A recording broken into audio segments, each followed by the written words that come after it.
Alam mo, it took so many years for his father to be ousted from power. Napaka-pasensyoso ng Pilipino. Pero ngayon, because of social media, because of technology, napapabilis. And he might succumb.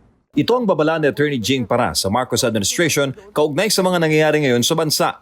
Saad ni Paras na political advisor ni dating Pangulong Rodrigo Duterte, hindi malayong magkatotoo ang prediksyon ng dating presidente kay Pangulong Bongbong Marcos Jr. Sabi ni Pangulong Duterte, baka susunod ka doon sa tatay mo na was driven away to Hawaii. Sa tagal niya sa politika, ngayon lang daw ulit nakita ni Paras ang malaking pagkadiskontento ng publiko sa gobyerno. Mababasa raw ito sa komento ng netizens sa social media na mabilis mag-viral. Malayo sa panahon noon ni dating Pangulong Ferdinand Marcos Sr., ama ni Marcos Jr., kung saan walang internet at mabagal din ang pagkalat ng impormasyon, kaya nagtiis sa matagal ang mga Pilipino. Isa raw ngayon sa matunog na tanong kay Marcos Jr. ay kung totoo bang gumagamit ito ng illegal na droga. Lalo na't may mga dokumentong nag-viral sa social media na nasasabing target ito noon ng isang anti-drug operation.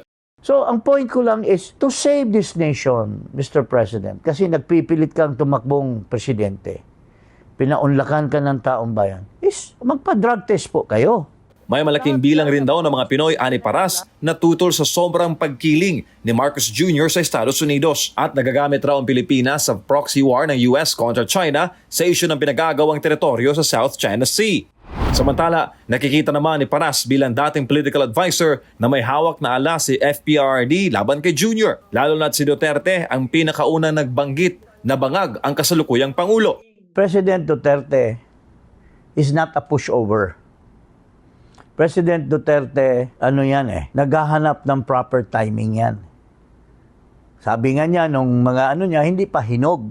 Sunod-sunod ngayon na maisog rally sa iba't ibang bahagi ng bansa. Sa mga rally na ito, sinasabi ni Duterte ang mga pagkontra niya sa mga pulisiya ng kasalukuyang administrasyon, lalo na sa Charter Change o Chacha, sa ilalim ng kontrobersyal na People's Initiative. Sabi ni Duterte, term extension ang totoong sadya dito at hindi ang pag-amyenda sa economic provisions ng konstitusyon.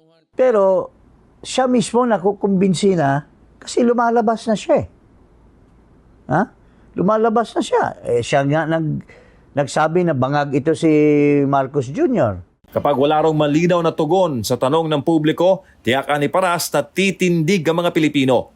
Dahil sa taong bayan nagmula ang kapangyarihan ng mga nasa pamahalaan. At nasa taong bayan rin ang kapangyarihan para ito'y bawiin. This might catch fire in the soonest possible time. Yun ang magiging problema with Duterte as the rallying point, lalong mapapabilis yung if it happened to ERAP, it almost happened to GMA. It happened to Ferdinand Marcos Sr.